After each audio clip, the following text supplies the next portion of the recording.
give you 3 things that you can put in place in the next 30 days to help you better lead the next generation of salespeople. And so to lay a quick foundation, we're going to look at millennials in a snapshot to make sure we're all on the same page. And I want to make sure that you have a good understanding of who millennials are, what they value, and then we'll get into those 3 processes.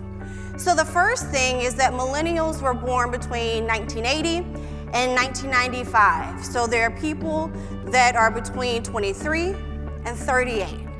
So I don't know about you, but that is a pretty big range.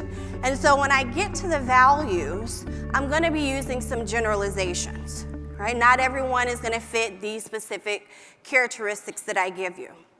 But one thing that is not a generalization, and is for some of you maybe a little bit scary, is that millennials will make up 75% of the workforce by 2025. Right? That's only 7 years from now. They will make up to 75% of the workforce. So this isn't one of those things where you can kind of put your head in the sand and hope it all goes away, right? Which is probably why this room is packed, because you realize you have to understand them to be able to lead them. So let's take a look at some of the things that millennials value. And these are things that are probably worth writing down. So the first thing that they value is education. Education. And this is going to be really important, and I'll explain more why in just a second. But millennials are really looking for coaches. They're looking for mentors. They're looking for opportunities to develop their skill set. Okay, so incredibly important for you to know as a leader. The other thing that they value is collaboration. So they love being able to work as a team and contribute to something. And another thing that they value, which should be number 3, is challenging the status quo. Now, I know that makes people a little bit nervous because they think challenging the status quo is bucking the system, right, and not being held accountable. But when I say challenge the status quo, what I really mean is they're really good at saying or asking, why are we doing it that way? Is there a different way that we could be addressing that to get to the same outcome? What technology could we be leveraging that would speed up the process or make it more effective?